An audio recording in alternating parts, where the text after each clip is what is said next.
अभी मिलेश भाई के फैमिली वाले हमारे पास में आए थे और जो उनके वकील हैं उनसे भी हम लोगों ने वार्तालाप किया और फाइनेंशियल हेल्प के लिए भी हमने कहा है, लेकिन ये सभी बातें ओपन कहने की नहीं होती। लेकिन अब भाई गिरवाल जी ने बात खड़े कर दी तो जवाब देना पड़ता है।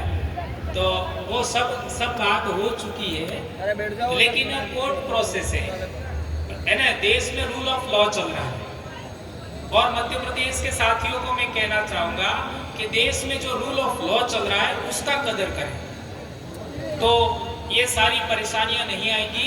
और हमारी तरफ से जो भी फाइनेंशियल हेल्प होगी वो हम लोग करने के लिए हम बोल चुके हैं। इसको लेकर के 20 दिन हो गया। वो भाई इंदौर में रहता है ना, उनका रोहित, वो आया था हमारे पास में और उनके माँ से भी बात हुआ, पिताजी से भी बात हुआ, ये सब हो चुका है, ठीक है ना। हम किसी को वो नहीं करना चाहते। और एक बड़ी बात भाई ने कहा, वो सिंबल वाला, ये सिंधु घाटी सभ्यता के सील मोहर है। इस भाषा को आज तक कोई पढ़ नहीं पाया और इस सील मोहर पर जो चित्र बने हुए हैं उसी का एक आपका चित्र है, वो आपके भराड़ी के रूप में, गोदरेज के रूप में आज भी हमारा समाज इस्तेमाल करता है। और आज हम विवाह करते हैं तो उस भराड़ी का इस्तेमाल करते हैं। वो पहला सिंबल उसी पर मिला था। तो हम सिंधु घाटी सभ्यता के वंशज हैं और उसके लिए बहुत सारे प्रमाण हैं, मैंने कई वीडियो में बोले भी हैं। लेकिन एक उदाहरण आपके बीच में मैं रखना चाहूंगा कि ये जो प्रथम सील है उसको देखिए, उसके ऊपर सिंह सा लगा हुआ है।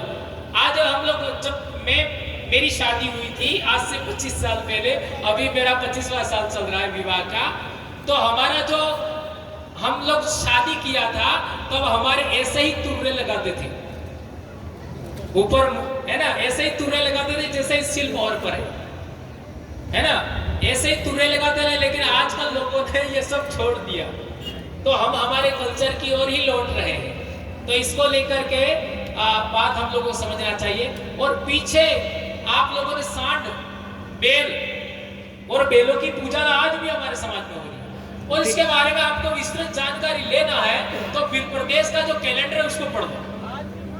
आज ही बेलों की पूजा, तो कैलेंडर, फिर प्रदेश कैलेंडर है उसको आप पढ़िए। ये जानकारी देने का एक तरीका है।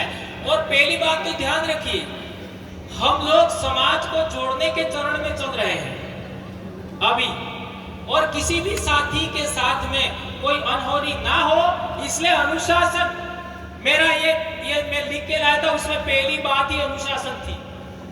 और सबसे ज्यादा पूरे देश भर में आदिवासियों में अनुशासनहीनता का जो प्रदर्शन है वो किधर होता है आप सबको पता है।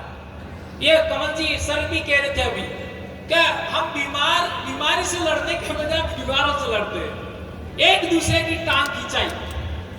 अभी पूरे देश भर में कोई संगठन साथ आने के लिए तैयार नहीं था।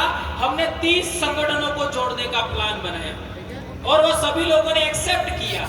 तो आप लोग भी साथ में आइएगा।